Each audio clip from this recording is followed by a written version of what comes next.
Bismillahirrahmanirrahim. Assalamualaikum warahmatullahi wabarakatuh. Alhamdulillah, anak-anak saleh dan salihah, hari ini bertemu lagi dengan Umi Jannah dalam pelajaran adab. Sebelum kita mulai belajar, kita berdoa dulu ya. Bismillahirrahmanirrahim. Bismillahirrahmanirrahim. Rabbi zidni ilma warzuqni fahma waj'alna minas sholihin. Nah, alhamdulillah hari ini kita akan belajar tentang adab dalam menggunakan air dalam Islam. Allah ketika menciptakan manusia, Allah juga menciptakan kebutuhan-kebutuhan yang ada di dalam diri manusia, seperti manusia butuh makan, butuh minum, dan kebutuhan-kebutuhan lainnya.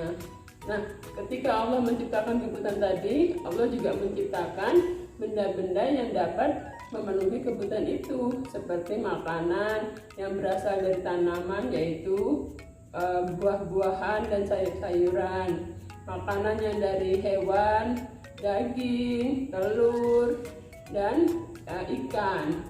Kemudian minuman, ada air putih, air susu, teh, kopi, dan sebagainya. Nah, terutama air putih gitu ya, atau air jernih dan air bersih, dia merupakan sumber kehidupan bagi manusia. Manusia tidak akan bisa hidup tanpa adanya air. Air bisa kita gunakan untuk berwudu, menghilangkan hadas dari ketika kita habis buang air besar, air kecil, kemudian kita menghilangkan haus, ya, kemudian mencuci, memasak, dan lain-lain. Air merupakan sumber kehidupan bagi manusia, juga untuk hewan dan tanaman. Maka Islam sebagai agama yang mengatur kehidupan manusia secara keseluruhan mempunyai adab. Ya, yang pertama, kita harus bersyukur kepada Allah yang telah menciptakan air yang berguna bagi kehidupan kita. Yang kedua, kita berniat menggunakan air karena Allah.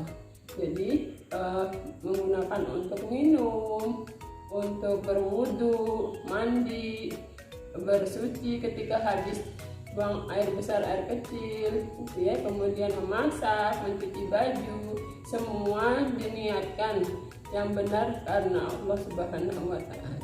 Yang ketiga, kita menggunakan air secukupnya, tidak membuang-buang air. Misalnya anak-anak mau mandi, cukup secukupnya ya, sampai badan kita bersih. Setelah itu kita matikan keran, lalu kita keluar dari kamar mandi. Yang berikutnya, ketika kita berwudu, maka anak-anak juga harus memperhatikan membuka kerannya tidak boleh lebih besar-besar sehingga air yang keluar deras, baju anak-anak bisa basah, tapi secukupnya saja sampai airnya keluar, kemudian bisa membasahi anggota tubuh yang mau kita basuh dalam berwudu tadi. Yang keempat, tidak membuang sampah di tempat-tempat sumber air seperti di sungai, kemudian di laut, di sumur. Nah, anak-anak ketika mau membuang sampah harus ingat bahwa gitu ya, di lingkungan kita itu ada sumber-sumber air, sehingga anak-anak harus memperhatikan di mana tempat membuang sampah yang benar.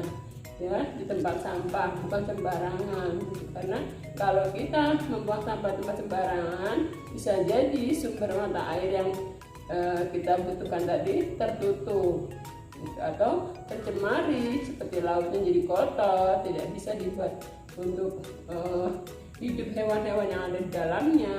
Ya, sungainya juga jadi kotor, padahal sungai itu salah satu aliran air atau sumber air yang bisa mensucikan kita ketika berwudu.